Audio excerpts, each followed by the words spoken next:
सो hi guys, आज हम बात करने वाले हैं बहुत इंपॉर्टेंट टॉपिक जो नीट से रिलेटेड अभी चल रहा है कि जो बहुत कंफ्यूजन भी है एक तरह से कि जो नीट का जो एनसीईआरटी ने जो सिलेबस रिड्यूस किया है नीट पर, उस पर क्या इफेक्ट पड़ने वाला है। तो आज हम कुछ एनालिटिक पॉइंट पर जाएंगे और समझेंगे कि क्या जो है 24 और 25 के लिए जो बच्चे प्रिपेयर कर रहे हैं तो उनकी जो है क्या स्ट्रेटजीज होनी चाहिए और कैसे वो या उनको जो चैप्टर्स रह गए हैं तो क्या उन्हें छोड़ दें या फिर वेट करें कि कब एनटीए का नोटिफिकेशन आएगा, उसके बाद हम इन सब चीज़ों को पढ़ेंगे। तो इसी के बारे में हम समझेंगे। सबसे पहले ये समझते हैं कि बायोलॉजी में जो 11th और 12th में मिलाकर 6 चैप्टर्स को रिड्यूस कर दिया गया है, जिसमें 11th की बात करें तो transport and part, mineral nutrition और डाइजेशन, 3 जो चैप्टर हैं उनको बिल्कुल हटा दिया गया है। 19 जो चैप्टर थे 22 चैप्टर थे उनसे 19 उनको कर दिया गया है।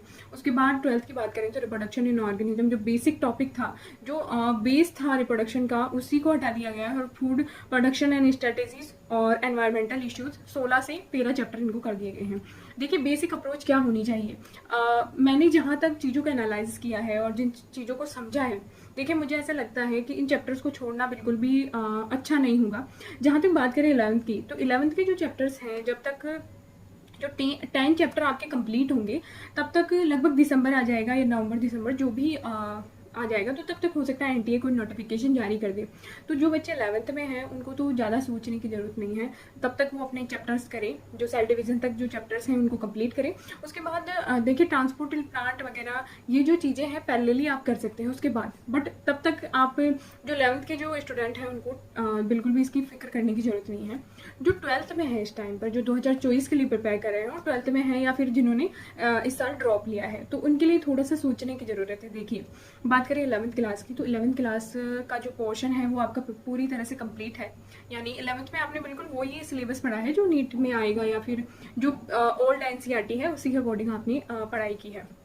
देखिए बात आती है 12th की, जहाँ तक बात करते हैं रिप्रोडक्शन इन ऑर्गेनिज्म। अगर आप किसी स्कूल में पढ़ गए हैं तो रिप्रोडक्शन इन ऑर्गेनिज्म वाले चैप्टर को आई थिंक पढ़ाया नहीं जाएगा, जहाँ तक मुझे लग रहा है एनसीईआरटी के अकॉर्डिंग ही वो चलेंगे। तो आप इस चैप्टर को ऑनलाइन किसी प्लेटफॉर्म के थ्रू कंप्लीट कर लीजिए। देखिए बेसिक चैप्टर है, आप sexual reproduction, asexual reproduction, vegetative reproduction और इन सब चीज़ों के बारे में समझेंगे। और इसमें जैसे जो वेजिटेटिव रिप्रोडक्शन है उससे रिलेटेड आपकी कंफ्यूजन ज़्यादा क्लियर हो जाएंगे धीरे धीरे, क्योंकि 11th में भी इन सब चीज़ों में इतनी क्लैरिटी नहीं आ पाती कई बार। तो रिप्रोडक्शन वाला चैप्टर है, आप अपनी अप्रोच लगाइए और उसको पूरी तरह से जो है ऑनलाइन प्लेटफॉर्म से कंप्लीट कर दीजिए। उसके बाद तो चीज़ें पैरेलली चलेगी, जैसे reproduction involving plant and reproduction human reproductive health, ऐसे पैरेलली सब कुछ चलता जाएगा।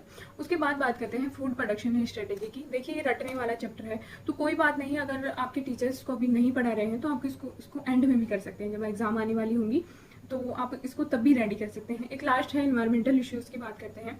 तो एनवायरमेंटल इश्यूज़ में आप देखिए ये चैप्टर वैसे बेसिक लेवल का चैप्टर है, मतलब इसमें भी चीज़ें जो ईयर वगैरह हैं उनको याद करना है, या जो कुछ डेफिनेशन दी हुई हैं जैसे यूट्रिफिकेशन या बायोमैग्निफिकेशन, तो उन सब चीज़ों के बारे में समझना होता है। तो इस चैप्टर को भी लास्ट में याद किया जा सकता है। लेकिन जो 12th का जो रिप्रोडक्शन ऑर्गेनिज्म वाला चैप्टर है उसको छोड़ना बिल्कुल भी समझदारी नहीं होगी इस टाइम पर।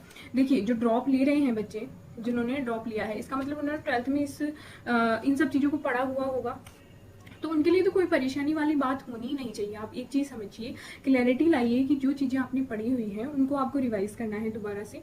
तो उनमें आप ये मत सोचिए कि सिलेबस रिड्यूस हो गया तो क्या ही फर्क पड़ जाएगा, आप 3 चैप्टर और पढ़ लेंगे। तो वही चीज़ इंपॉर्टेंट है कि आप इन सब चीज़ों को पैरेलली साथ लेके चलिए। और जहाँ बात करते हैं 12th के जो फ्रेशर्स बच्चे हैं उनके लिए थोड़ा प्रॉब्लम हो सकती है, तो वो जो है रिप्रोडक्शन इन ऑर्गेनिज्म वाले चैप्टर को बिल्कुल ऑनलाइन प्लेटफॉर्म से कंप्लीट कर लीजिए और फूड प्रोडक्शन स्ट्रेटेजी और इन्वायरमेंटल इशू वाले चैप्टर को लास्ट में कर लीजिएगा। बिल्कुल ये बिल्कुल रटने वाली चीज़ें हैं। और 11th के बच्चों को अभी इतनी फिक्र करने की जरूरत नहीं है, क्योंकि सेल डिवीज़न तक जब तक पहुँचेंगे तब एनटीए कोई नोटिफिकेशन दे देगा और फिर जो नीट के फॉर्म वगैरह रिलीज होंगे तो उस टाइम पर सिलेबस भी आ ही जाएगा।